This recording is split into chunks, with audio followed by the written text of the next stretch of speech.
It's really strange to think that it's been 5 years since the last Insidious movie, and kind of out of nowhere, we're getting a fifth one. Like, I didn't know this movie was even coming out until, 2 months ago when the first trailer dropped, so, yeah.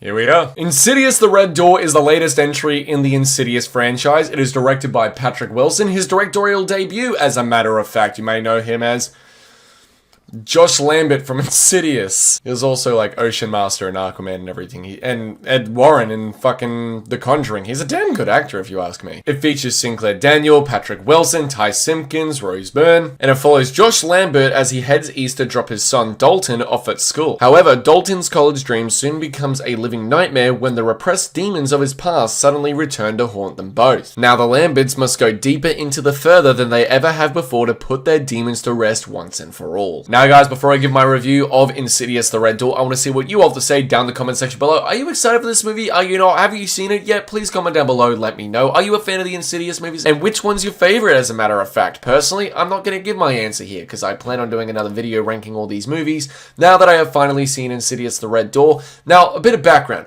I watched these movies a little late. I honestly had never seen the Insidious movies until roughly around about 2017 when I heard that Insidious The Last Key was coming out. And with that, I really had no interest. I knew it had Ty Simpkin, who I knew from fucking, Jurassic World. I knew it had Patrick Wilson and Lin Shaye in it, which, Lin Shaye, I love you, man. I love you.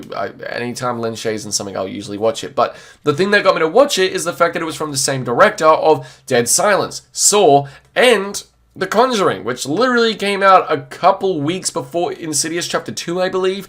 And so I decided, hey, let's give them a watch. And I immediately fell in love with this franchise. Although I was not the biggest fan of Insidious Chapter 2 or Chapter 4, which was The Last Key. Admittedly, when Chapter 4, The Last Key came out, I really didn't like that movie. Go check out my review. It is still on the channel, I believe. I may have actually removed it along with a lot of my older videos, but I don't like that movie. I still don't like it after a rewatch. Insidious Chapter 2 is fine, but I really love the first and third one. Like, they really spoke to me as a fan of horror movies, and as someone who really isn't usually into sort of paranormal entity type horror movies, this one was unique.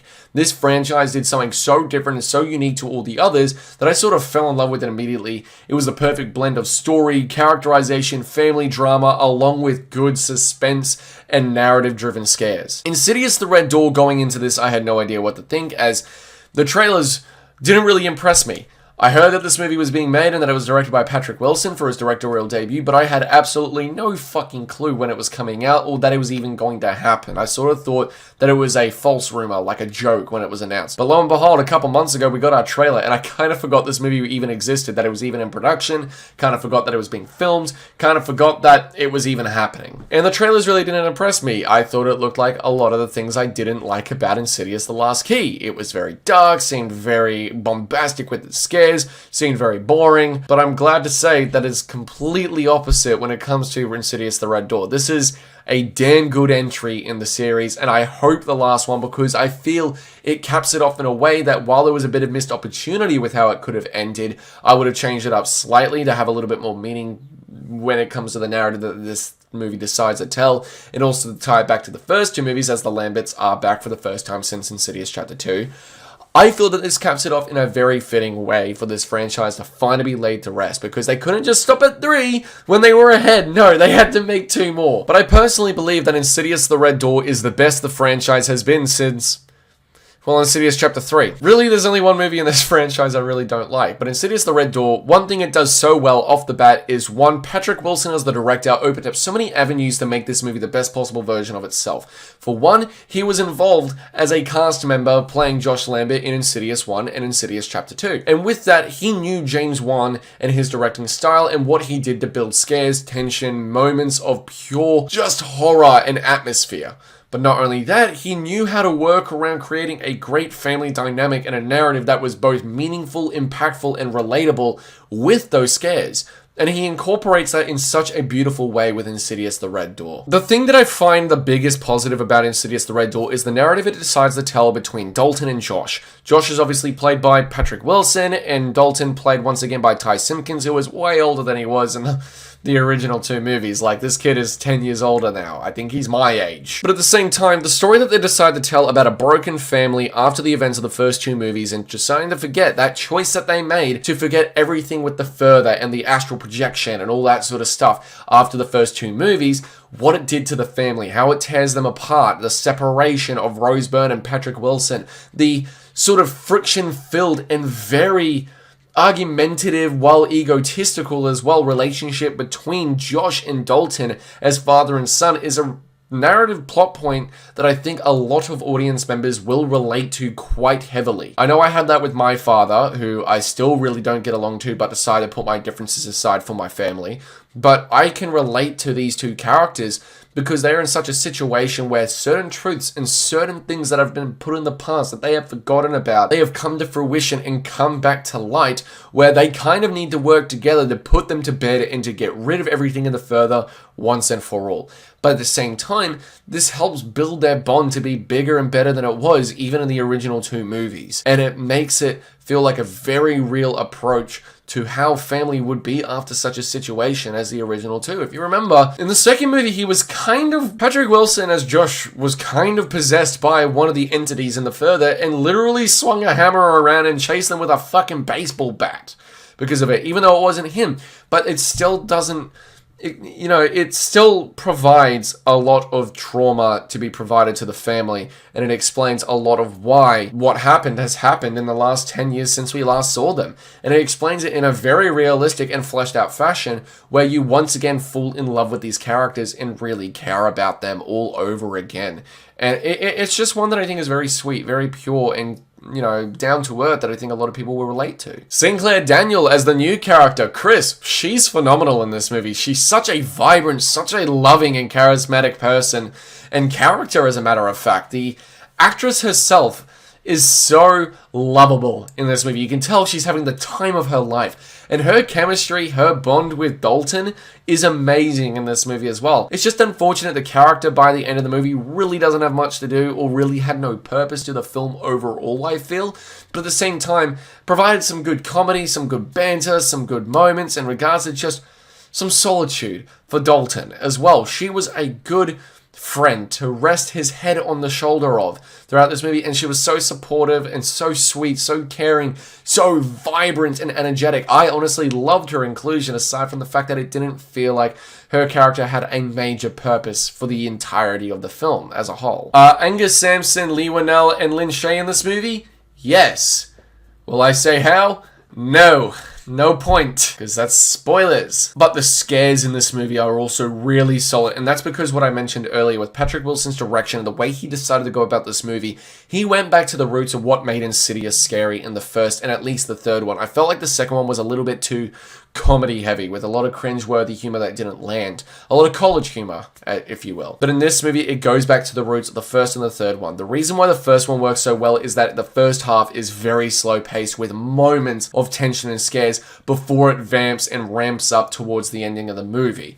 The reason why the third one works so well, in my opinion, is because it is a terrifying, suspense-driven jump scare fest, but puts you as the audience member in the fucking situation of our lead protagonist of being in the most helpless and most vulnerable state ever, literally having a broken neck, broken arms, broken legs, literally in a wheelchair. And therefore, it worked very, very well. In this one, it's slightly different. It is in the way of they don't remember the further. They don't remember what happened 10 years ago. It's like a part of their life. An entire year is just gone. And not to give spoilers or anything, but this is a way for them to explore tension, suspense, atmosphere, and horror, utilizing, might I add, very well, both music, location, lighting, and effects in the most efficient way possible, I feel, for this movie. But this narrative choice of them having to explore and discover and understand it all over again to get those pieces of their past back provides situations of, say, medical examinations in an MRI, which that scene was horrifying. I'm not going to say anything else, but that scene in the movie is woo. The most effective scene in the movie, I feel, in regards to suspense and tension is that one you see in the trailer where Patrick Wilson is literally flipping boards to sort of do a memory game. But there is no music. It's just natural ambiance from editing, and the way the film is framed, the way the camera is positioned and moves.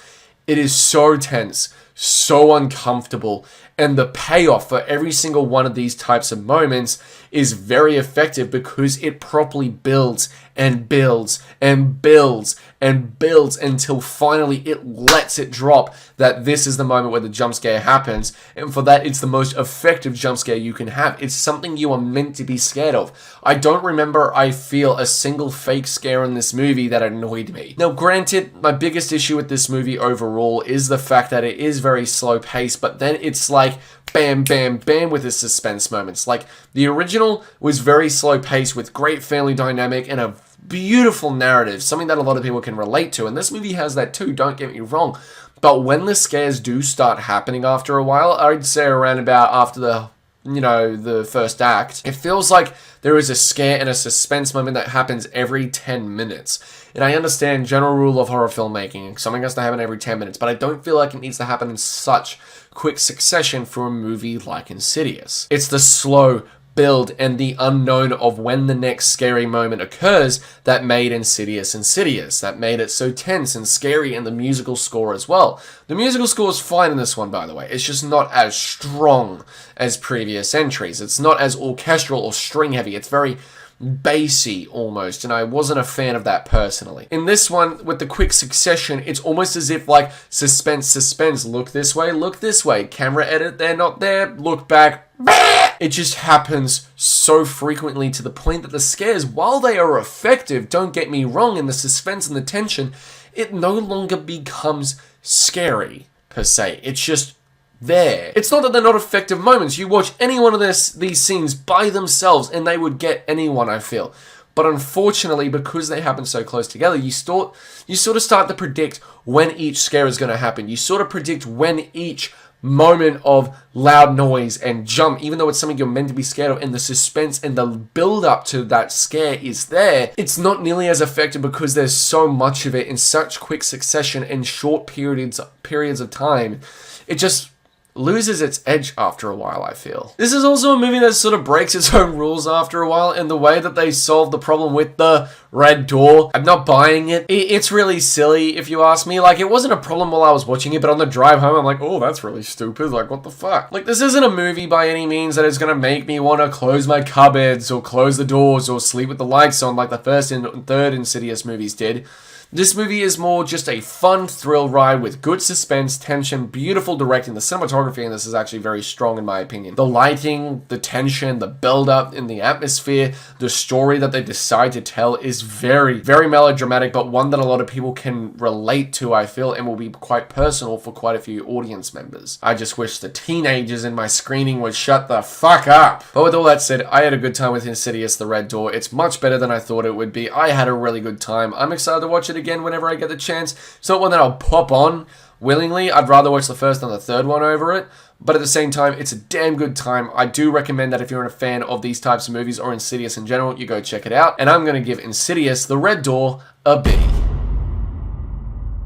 So guys, have you seen Insidious: The Red Door yet? If you have, what did you think? Comment down below, let me know. Or if you're excited, what do you want to see the most? Because there are some things in this that a lot of people will be happy to see, but a lot of things that will probably confuse some people, like, why was that only there? Or why wasn't that in it? I understand that completely, but I had a good time. I'm a fan of these movies for the most part. What do you think, guys? Please comment down below, let me know. Look out for more movie reactions, movie reviews, and content coming very, very soon. Thank you all so much for watching. Don't forget to click the subscribe button, and I'll see you all in the next video. Take care.